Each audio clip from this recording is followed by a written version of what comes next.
waaw salaamaaleykum ñu ngi nuyu ku ci nekk sa tur sa sant di leen dalal ci suñu émission en toute démocratie ci seen chaîne bu mag bi cette Actu-Vision donc di leen dalal di leen amal jaajëfal bi nga xam ne vraiment yéen a ñuy topp ci seen émission en toute démocratie comme ni ngeen ko xamee c'est une émission boo xam ne c'est une émission politique boo xam ne dañuy seet si ñi nga xam ne dañuy yëngu ci politique bi tey nag ñu ngi fii ci zone de captage di seet si le grand l'honorable député moom laa ko woowee sànq l'honorable député Doudou Mané représentant Pastef au niveau de Biscuiterie c'est seet si nañ ko tey bëgg waxtaan seeg moom ci ses ambitions politiques sa position vraiment bëgg koo dalal ñu am yaatal tey vraiment ak moom honorable ñu ngi lay nuyu di la jaajëfal di la bàyyi nga nuyu suñu internautes yi ak ñi ñu seetaan bismillah. asalaamaaleykum sëñ Mame Cheikh ñu ngi lay nuyu bu baax a baax di la remercier ci dalal bi ñu dalal ci émission bi nga xam ne mooy en toute démocratie di aussi jaajëfal seen télévision bi muy waa cette Actu-Vision ci honneur bi ñu ma defal ci seet si ma tey ngir waxtaan ak man ci actualité politique fii ci Biscuiterie ak ci Sénégal. honorable vraiment ñu ngi am contacté aussi tamit ci dalal bi di nuyu suñu gars yi vraiment gis nañ taxawaay bi honorable boo ñu doon wax honorable Doudou Mané ban explication nga ñuy jox pour ñi nga xam ne xamaguñ ko ak ñi koy soo gis. waaw wax ci sa bopp nag dégg naa lu jafe la da ngay xaw a problème. waaw lu xaw a jafe la ndaxte mun na indi ngistal waaye li ma mën a wax ci man pour en quelques mots rek mooy Doudou Mané dafa nekk ki nga xam ne dafa màggee ci quartier bu ñuy wax Waagu Ñaay nekk ci Biscuiterie un quartier de Biscuiterie nekk un jeune très engagé ci quartier bi tey ñi nga xam ne ñu ngi ci salle bi sax ñu ngi mën nañu seede lu mel noonu donc ñu yàgg ànd ak le quartier di liggéey ak ñoom sur des activités éducatives d'abord avec l'association des étudiants de Biscuiterie pour servir l'éducation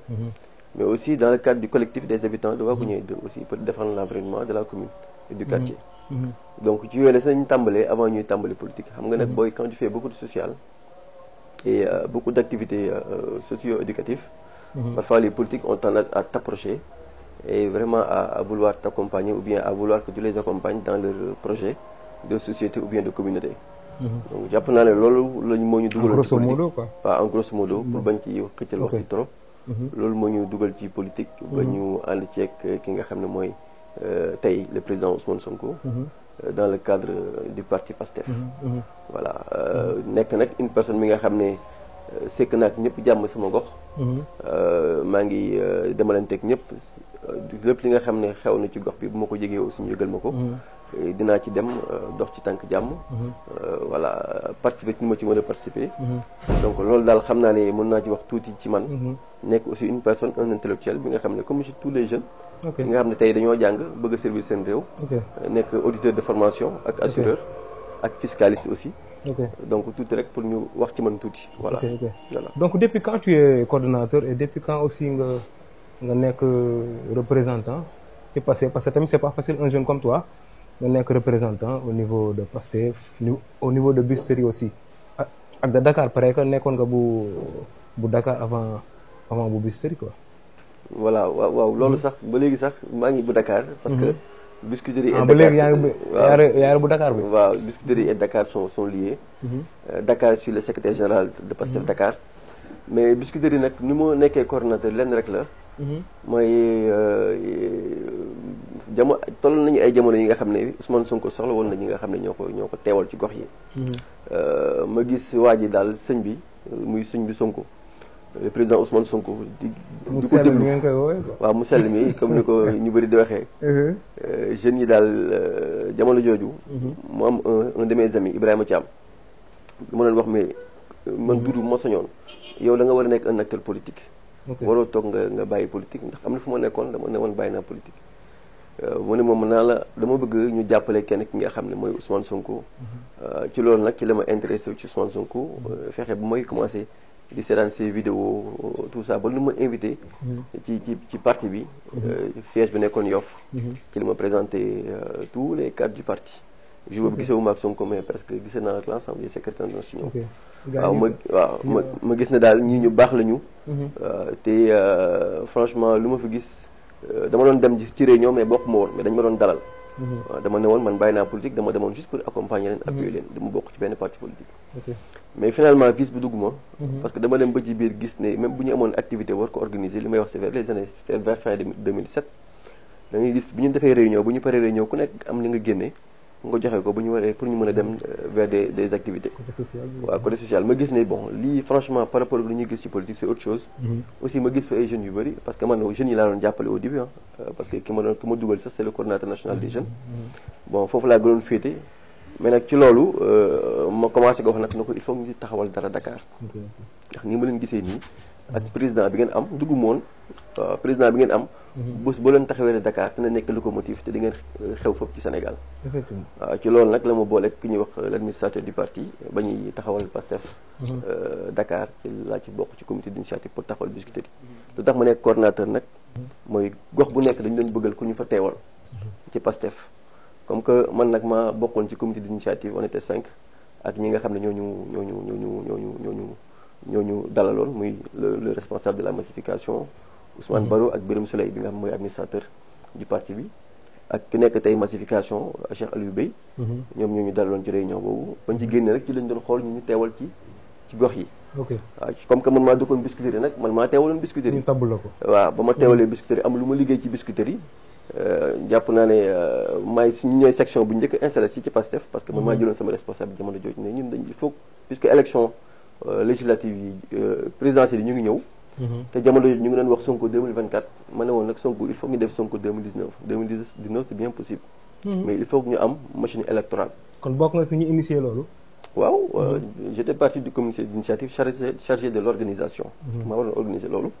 ànd seeg le coordinateur Abbas Fall parce que mooy moo nekkoon suñu coordinateur mais tout était provisoire jamono jooju bañ koy fal. dañoo toog ne kii coordonnel kii organiser keneen ku ñuy wax John Nuha yoral communication bi. keneen kuy wax Aboubacar Sonko yoral TIC noonu lañ ko organisé voilà ñu commencé liggéey ci ba tey yàlla dimbali nañu ba parti bi tey yegg na fii. alhamdulilah est-ce qu'on peut savoir tamit sa relation avec le président Ousmane Sonko. waaw est-ce que c'est une relation boo xam ne c'est étroite ou bien. waaw président Ousmane Sonko dama def ni nga xam ne loolu la woote parce que man ba may ñëw ci parti bi comme lu ma ñëwee ci l'ensemble des partis dafa am ñi nga xam ne ñoo ma dalal ci parti bi. ba may ñëw pour la première fois ñëw woon pour rencontrer le président Ousmane Sonko. ñëw woon pour dugg ci parti bi tamit dama ñëwoon pour seet li nga xam ne loolu la ma sama xarit bi doon wax Ibrahima Thiam pour mu ñëw découvrir c'est quoi Pastef nan la ñuy fonctionner nan la ñuy organiser woo moo tax mon objectif principal c'était pas de rencontrer le président Ousmane Sonko. donc am na ay réunions yi nga xam ne ñëw nañu ma fekk ko ñu nuyoo waxtaan présenté wu ma conseiller municipal la maa ngi nekk Biscuiterie tout ça. mais l'objectif n'était pas de venir adhérer proprement à Pastef. mais après plusieurs réunions yu ma fekkee bon j'ai dit un jour à Birame Souleye à Diomaye man daal franchement li ma fi gis doy na ma xool leen fi ngeen ma mën a teg pour ma mën a jàpp ci projet Pastef bi. donc noonu laa duggee ci projet bi ba nuñ ci taxawee ba màggal projet ba projet bi toll foofu président Ousmane Sonko nag comme relation yi mu am ak tous les coordonnateurs la am ak moom. ñun dañoo jël un coordinateur Abbas Fall jiital ko mu nekk suñu interface ak Ousmane Sonko. man ma nekk le secrétaire général lépp li nga xam ne président bëgg na ko ñun lañ ko organisé da koy wax Abbas bu ko waxee Abbas wax ma ko ñu doxal ko parce que Dakar avancé. bu ñu ko soxla personnellement mën nañu dem këram bu ñu ko soxla personnellement jàpp nañu ne lu ñu soxal lu ñu boole moom mooy le Sénégal. parce que tey dañoo jàpp ne Ousmane Sonko c'est le moyen pour faire le Sénégal moo tax tey on a des relations très politiques maanaam lépp li nga xam ne bëgg na ko. mu nekk lu baax ci Sénégal ñun dañ ciy dox ànd ci fexe ba loolu sotti muy les VAP yi nga xam ne organisé woon na ko je pense que groupe bu ñu njëkkoon créé sax c'est pour développer les VAP donc avant bien sûr le comité après bien sûr le comité d'initiative de Pastef Dakar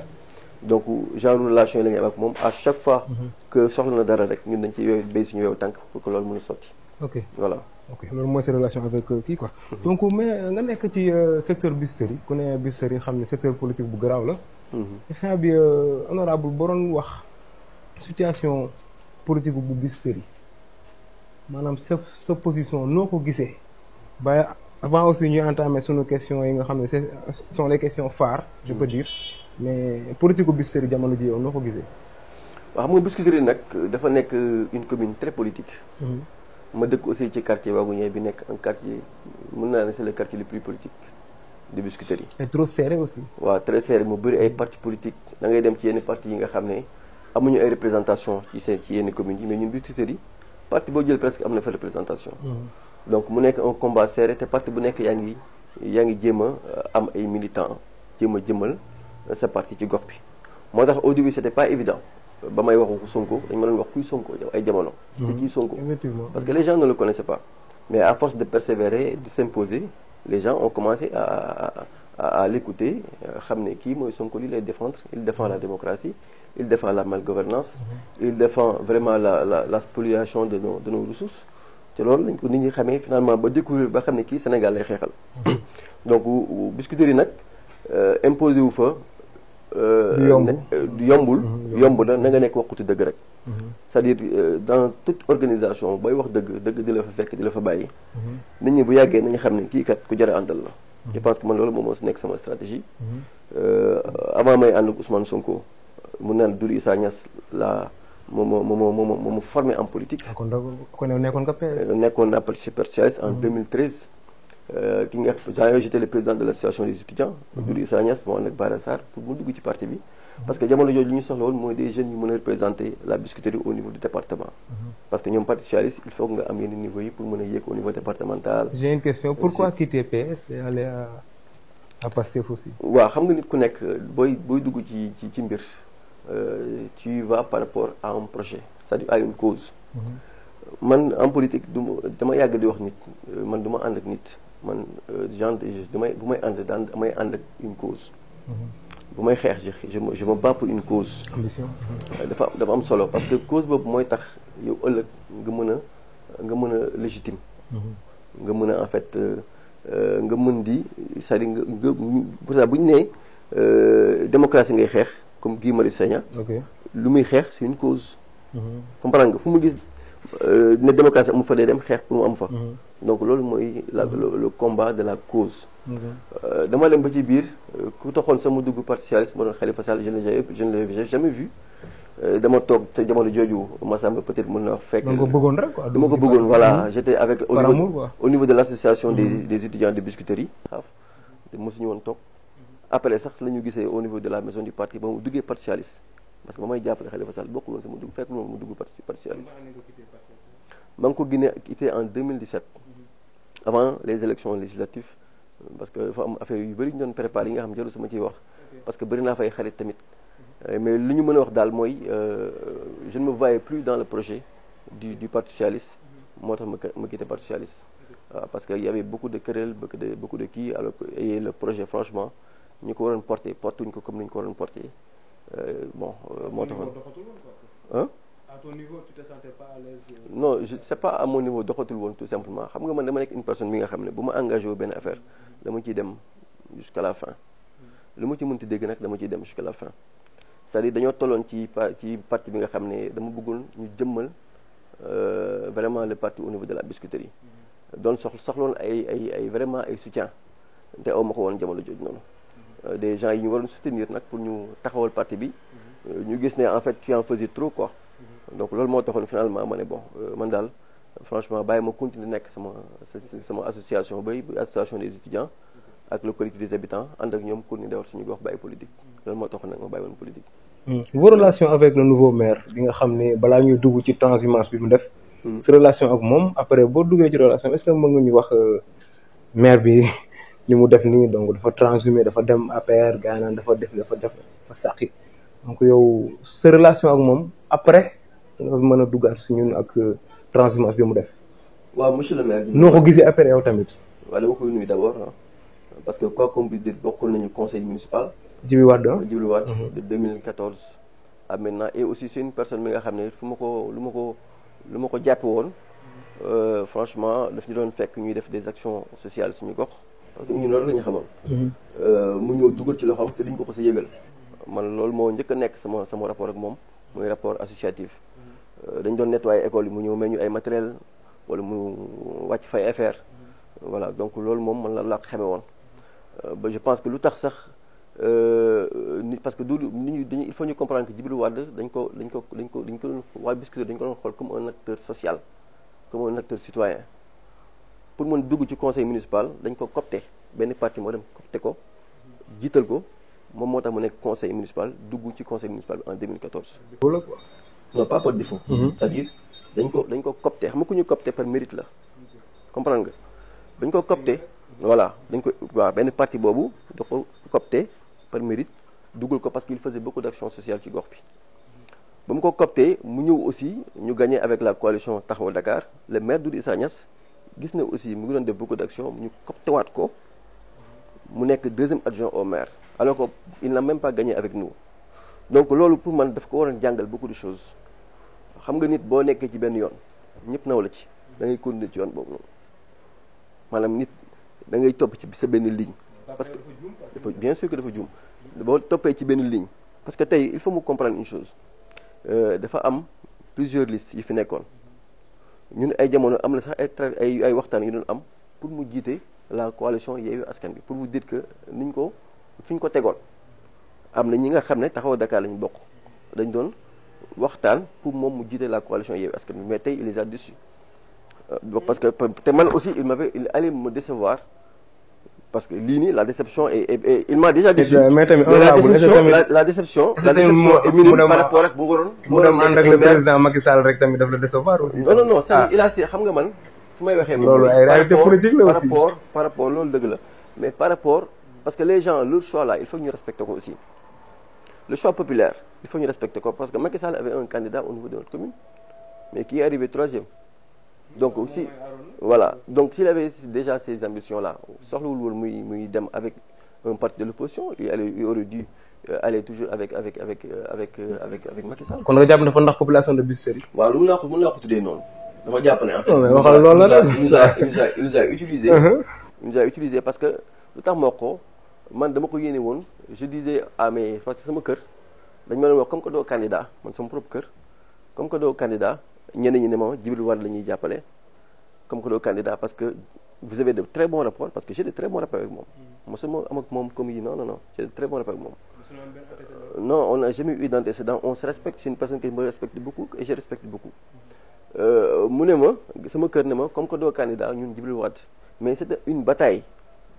sama gox ci boppam Waagu Ñaay bi nga xam ne je suis le coordinateur ak Massamba di sama adjoint des habitants de Waagu Ñaay il me disait comme que doo candidat Djibril Wade la ñuy jàppale parce que l'objectif mooy nañ fi jëlee waa APR donc c'était ça la communication te ñun bu ñu doon ñëw sax ñoom li ñu doon wax moom mooy. mais attends tamit man ñoom li ñu doon wax mooy dañ leen di votel au niveau local mais au niveau départemental ñu votel Barthélémy Diaz donc c'était toujours dans le cadre de la coalition Yewwi Askan Wi comprendre nga donc pour vous dire que ñun Yewwi Askan Wi bu ñu gañewul woon suñu xel ci moom lay xalaat maanaam ñun ñu ngi doon xeex pour gagner. Mais le fait que Momo gagne, ça nous a pas fait très mal. Parce qu'on a dit qu'au moins la mairie est entre de bonnes mains. La mairie est toujours dans l'opposition. Dans l'opposition. Parce que la mairie aussi, opposition, moi, gagne, bien fait. Taxawu Dakar, 2014, c'était l'opposition. Comprends-vous? Bon, il a hérité de la mairie de l'opposition. Opposition, reconduire quoi. Taxawu Dakar, ils l'ont beaucoup aidé pour mon maire. Donc, il aurait dû vraiment penser à tout ça. Man, ça m'a là. Mais franchement c'est que man li ma xaw a jaaxal tuuti yow da nga ne yéen moom bu gagné woon moo leen gënal te y avait Jacqueline. non Jacqueline Yewwi Askan Wi la bokk. comprendre j'ai dit ñun moom mu gagné woon moo ñu gënal waa APR gagné. comprendre nga parce que ñoom déjà dañu doon wax waaw ñun loolu moo nekkoon suñu vision. parce que APR aussi l'objectif ñun en fait man Doudou Mané laa wax de man bu ma nee contre APR c'est contre la politique de APR. contre la politique bi nga xam ne le président Macky Sall mu ngi koy mëne bi nga xam ne mënewul le Sénégal fi mu ko war a mëne mais tey Macky Sall bu ma jàpp ne jeunes yi dañ ko bañ de jeunes yi dañoo d'accord ci politique am donc dafa war a yee boppam par rapport politique am changer tout beaucoup de choses parce que les gens en tout cas mi ngi récupérer seen gars yi mi ngi jëli gars yi benn par benn gars yi ngi dem de léegi yow tamit ndax ngeen gis loolu aussi parce que les gars waaw benn ngi dem aussi non leen rek mën na la ko xamal tey ku fi dem rek yow kese dem ku fi dem. ku fi dem te waxtaanoo ak sa base. yow kese dem te ñu fi dem ñëpp waxtaanuñu ak seen base dañoo jékki-jékki dem maanaam dañoo demal seen bopp nit pour man da ngay xeexal une cause boo demee ba gisatoo cause boobu bu la neexee mën nga dem mais dem rek parce que tu as tes propres intérêts loolu moom franchement rafetlu ma ko ci politique. effectivement voilà. léegi ñu bañ a sori foofu di ci xaw a dugg tuuti di ci xaw a sori ma bëggoon tamit comme te ñu ngi jëm ci législatif yi te aussi yow toi aussi tu as des ambitions politiques te tamit dégg naa da nga opté pour poser sa candidature ci législatif yi mënoon nañ xam Doudou sa motivation ci côté boobu. waaw déjà damay remercier ñi nga xam ne ñoo porté sama candidature muy la section de Biscuiterie bi nga xam ne maa ngi ànd ak ñoom depuis 2018 ñu nekk ay gor franchement ñi nga xam ne man parfois damay xool man en fait ñii la laa leen defal parce que du xaalis du alal du dara mooy li may wax rek nit booy ànd ak nit ànd leen ànd ngor bu ci intérêt lalu parce que ànd ngor boobu mooy mujjee ci lu baax ci li nga xam ne neex na yàlla waaye bu nekkee àndum intérêt rek comme ni ñu bëgg a def politique léegi rek day waar moo tax man sama candidature ñoom ñoo ko porté dama ñëw ñu ne ma Doudou par rapport au législatif dañoo bëgg nga présenté wu ñun nañ la appuyer. ok may leen d'accord mais il faut que ngeen def le premier pas bu ma gisee ne yéen def ngeen le premier pas mën ma naa ñëw def li ma ci war a def te lépp lu ñu waroon def aussi def nañ ko. le premier pas c'était quoi au juste. c'était déjà ñu valider ko au niveau du bureau ba ñëpp d'accord ci tout le bureau d'accord ci bu ko defee acceptation di soo ko ñëw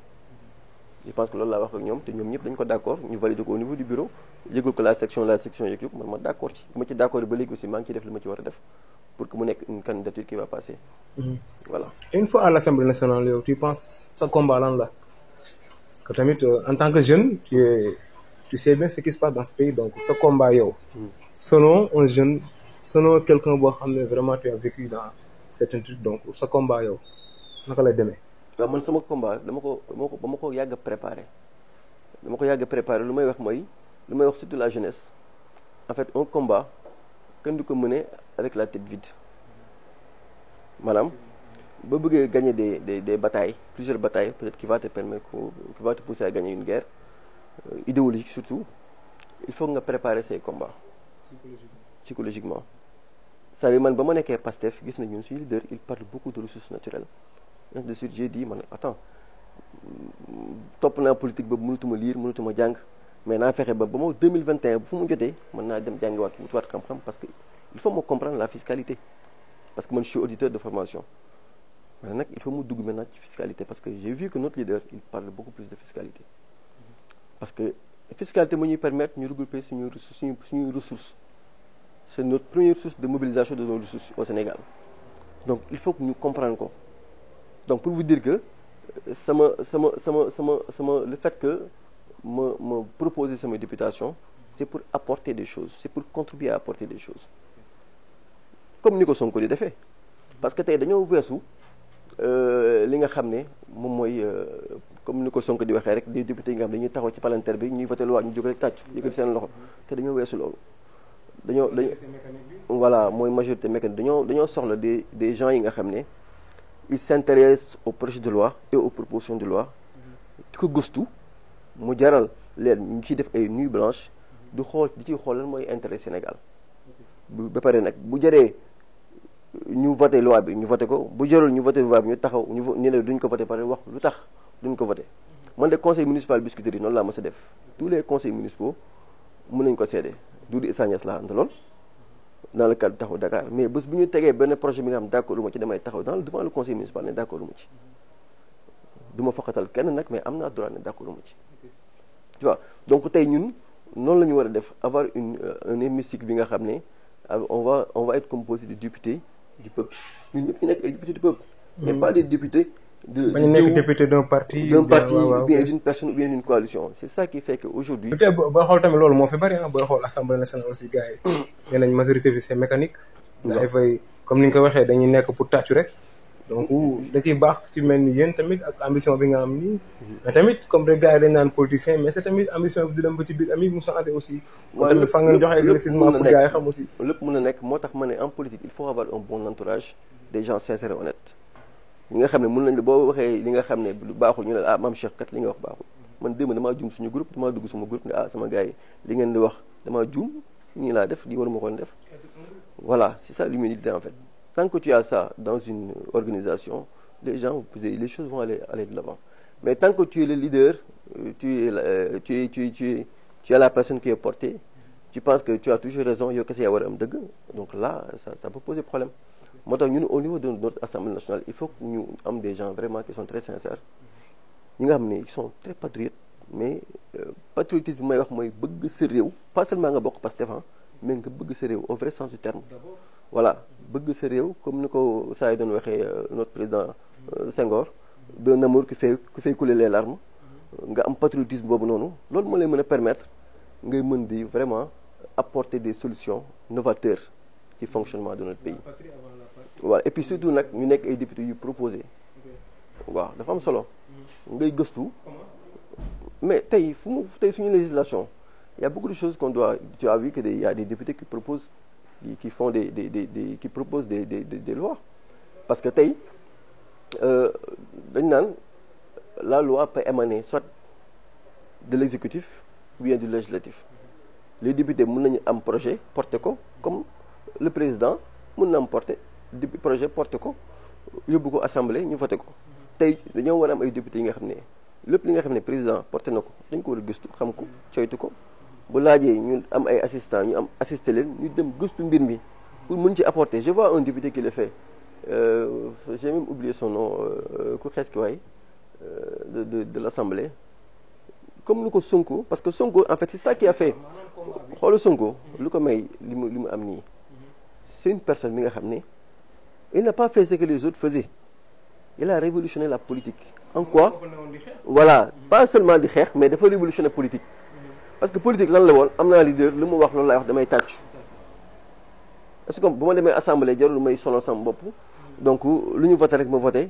assemblée nationale léegi la ngeen commencé dégg ba Sonko nekkee député nga commencé dégg assemblée nationale presque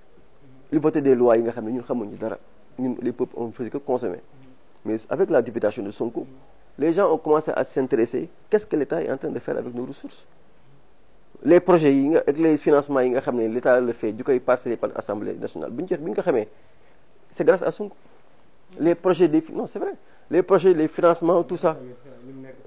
non xam nga man nag man gis nga dama nekk une personne bi nga xam ne non man dama nekk une personne bi nga xam ne yàlla xam na ko nag dama bon parfois dañu mën naan sax doo politique je ne devais pas faire la politique. gaa yi dafa xaw a calme. voilà non parce que man dama def nii en fait. c'est-à-dire bu dëggoo dama naan lii baax na bu baaxul dama naan baaxul ku ko mënti proposer dama naan baaxul en fait loolu dafa baax ci politique tey loolu lañu soxla ci Sénégal mais boo da nga ànd ak nit rek lu mu wax mooy gongo loolu du jëmale parce que boobaa lu muy indi mooy c'est-à-dire dégager Paul maître Jean dégager Jean maître Jean-Pierre dégager Jean-Pierre maître c'est-à-dire on aura une continuité de gouvernement te loolu nag ñun la jeunesse il faut ñu bañ ko il faut ñu xam ne Sonko dina fi jaar mais ala kulli àll ñun ñooy changer Sénégal il faut que la jeunesse xam ko il faut que la jeunesse soit consciente que le changement c'est eux suñu yaay ak suñu papa yi weesu nañu instant yi nii ñoom li ñu defee politique mooy am lu ñu téye mais ñun on a notre avenir devant nous on n'a pas besoin d'un financement de qui que ce soit pour avancer dañu gëm suñu bopp xeexal askan bi suñu parti bi ñu nekk ñu wane fa fulla fayda wane fa aussi jubte ba li ñu lépp lu ñu fa fekk aussi ñu xam ne loolu ñu fekk loolu moo ñu fekk tey politique foofu lañ ko war a accès aussi législature yi aussi foofu lañ ko war a accès ñëpp ñi nga xam ne ñooy nekk mën naa bañ a nekk député aussi mais ñëpp ñi nga xam ne ñëpp ñuy ñëw pour nekk député c'est-à-dire ñu xam ne en fait tey waratul nekk un combat de Ousmane Sonko un combat de toute la nation sénégalaise la war a doon toute la jeunesse tey on a comme l'impression que c'est Ousmane Sonko qui se bat pour toutes les choses qu'on fait contre le Sénégal waaw seul contre tous en fait seul contre tous tey moo ko indi lii mu am en fait cette popularité boobu noonu. te yéen seul contre tous boobu tey da nga bëgg a yóbbu assemblée. waaw di ko raag même si. non parce que ñun suñu objectif à l'assemblée c'est d'imposer une cohabitation au niveau de l'assemblée parce que assemblée majoritaire là je vais passer les lois mécaniques ñun bëggutul loolu am ci Sénégal ku mënti nekk président nag ku mënti nekk président ëllëg bëgguñu li nga bëgg mu fi am te doo waxtaan ak population bi. maanaam jaay doole bi quoi par force bi. voilà c'est-à-dire ñu bëgg une république un état loolu dafa am ay signification yu bëri bu ñu nee état du parti bu ñu nee république dafa am ay valeurs ñun tey loolu la ñuy bëgg ñu jëmmalaat ko ñu restaurer ko comme ni ñu koy waxee on a perdu ça par le passé mais aujourd'hui on a envie que cela soit restitué lépp li nga xam ne ñàkkoon nañ ko par le passé mu ñëwaat si suñu organisation suñu gestion politique lépp ñu mën ko ci jotaat au moins bu mën a doxal réew mi comme ni ñu ko war a doxalee. honorable waxtaan bi neex na mais minute yaa ngi xaw a sori tuuti. ma bëggoon tamit ñu dugg ci seen dossier bi nga xam ne moom moo ŋàll la seen loos bi yéen ñëpp te moo leen tiital mooy dossier Sonko Adji Sarr bi donc lu xaw a yéeme la aussi tamit seen position aussi mën nañ ko xam comme yow en tant que coordinateur aussi dossier bi tamit buñ demee bañ naan mën na am ak mënut a am procès dina am ak du am yow d'habitude yow maanaam looy wax ci dossier bi quoi ci sa position boobu d'abord parce que tamit audio yaa ngi fuité affaire yaa ngi génn ak yeneen ak yeneen noo ko gisee. xam nga man dossier Adji Sarr Ousmane Sonko bokk naa si ñu njëkk a def interview en mars en tant que secrétaire général département ñu ngi jàppoon sama coordinateur Abbas bokkoon naa si ñu njëkk a def interview wax ci dossier bi te li ma ci waxoon mu ngi ci réseaux sociaux yi ba léegi ne woon naa Ousmane Sonko du Khalifa Sall Ousmane Sonko. Khalifa Sall comment. ci fit ak courage du Khalifa Sall mais bien sûr Sonko moo gën a courage Khalifa Sall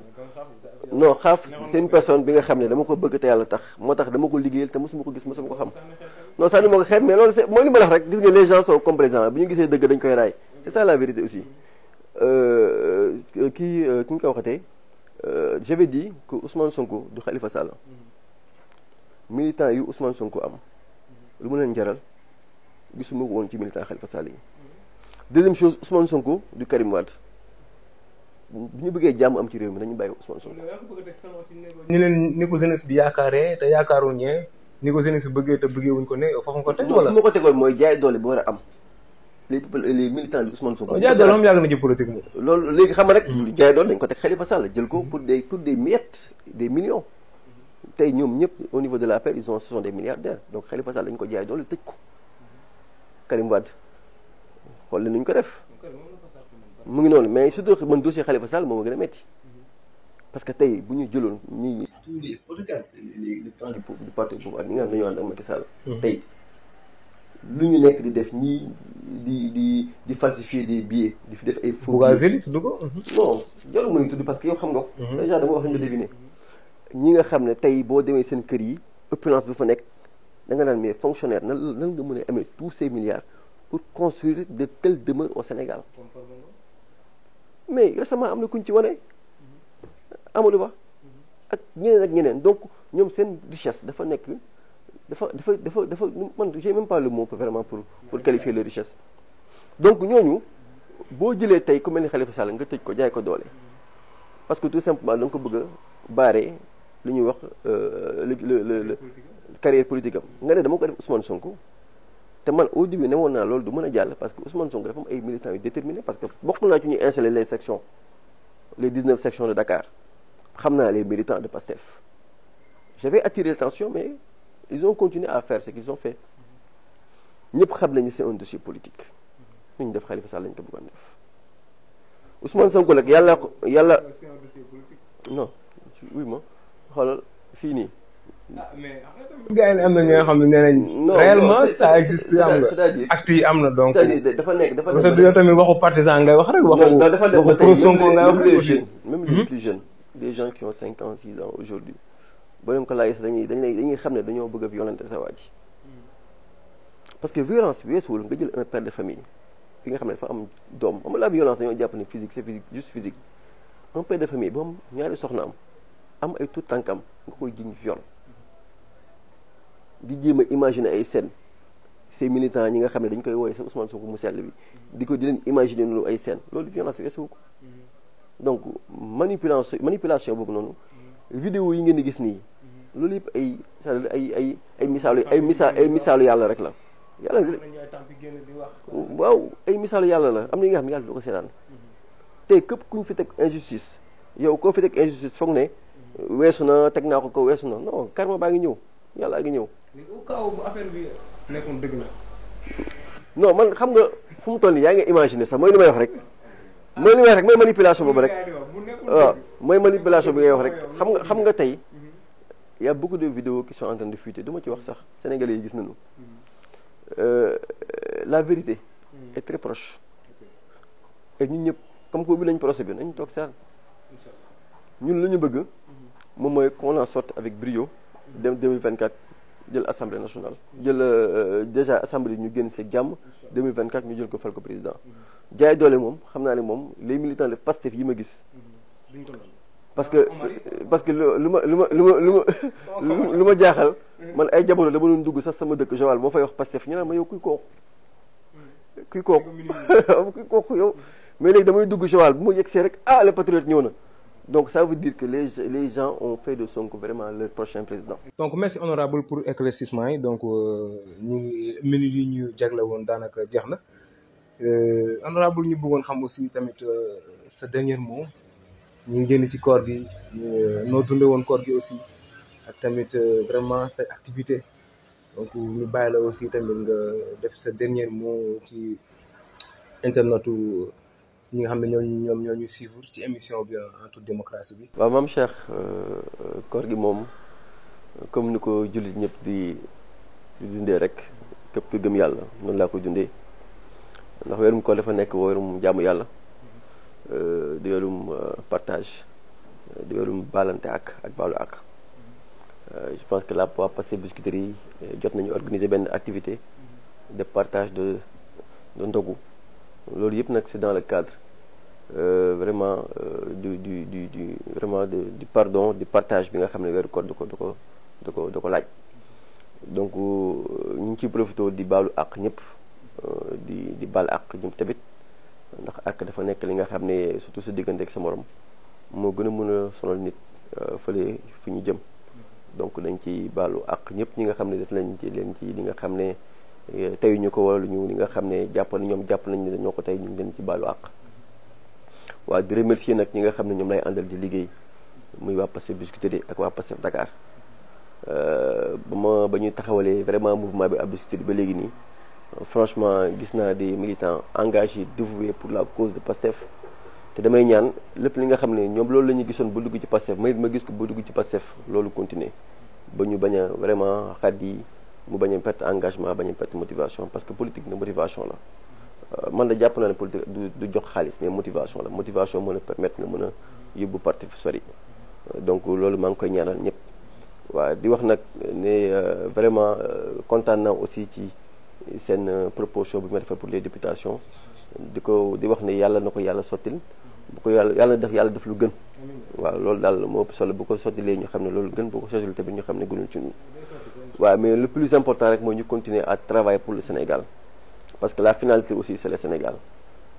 jeunes yi bu ñu jàpp ne c'est par la politique qu'on peut faire le Sénégal c'est d'abord par le travail maintenant ci politique bi nag ñu xool ko ñu gën a mën a yóbbu ci liggéey ñu porté ko jonk ko réew mi man jàpp naa ne jamono ji Ousmane Sonko la moo tax may sonn ci moom ma demoon ba jàppatuma ne moom la tamit damay bàyyi nekk ci leneen donc loolu la rek à part ça di leen remercier bu baax a baax seen émission bi nga xam ne tàmbali ngeen ko en toute démocratie ak la télévision cette Actu Vision mu nekk une grande télé ci weeru koor gi parce que ñoom bëggaan bu ñu la waxee fu ñu tàmbalee sax peut-être da nga naan voilà donc affaire bi moom abnégation la ñun ñëpp on est des jeunes on essaie de construire notre vie donc ma leen di encourager vraiment ci liggéey bi waaw ngeen gën a continuer gën a jàpp nga xam ne dina mës a baax bu soobee yàlla jërë ngeen jëf. Donc merci beaucoup merci Doudou l'honorable député moom laa koy woowee sànq ba tey yàlla na ko yàlla def donc di la remercier ci daral bi ñu daral tey vraiment suñu xol sedd na waxtaan bi neex na xëy na temps benn tënk nag bëggoon nañu am lu ëpp lii mais yoon yamul ci benn incha allahu rabbi di ñaan yàlla defal la xew defal la jàmm ba bu ñu fiy ñëwaat ñu lay woowee honorable député incha allahu rabbi donc d'ici là portez-vous bien c'était en toute démocratie votre émission bi nga xam ne mooy émission phare politique bi incha allahu rabbi xam naa numéro commercial bi dinañ ko bind ci suuf képp ku ñu soxla rek boo ñëwee incha allah dinañ waxtaan ak yow ci maanaam ci ni ñu ko defee tey ak honorable député d'ici là portez-vous bien jërëjëf ñu ngi seetaan aussi maa ngi gërëm sa copain sa waay nit ku baax Omar vraiment moo yombal xame bi moo yombal tamit lépp ak tamit sa coordonnateur bi ak ñi nga xam ne aussi ñoom ñoo nekk sa ginnaaw maa ngi gërëm tamit sama équipe technique bi ku ci mel ni Khalil nga xam ne vraiment c'est un jeune boo xam ne moom ma jàppale ci liggéey bi da ngeen def maa ngi di gërëm ñëpp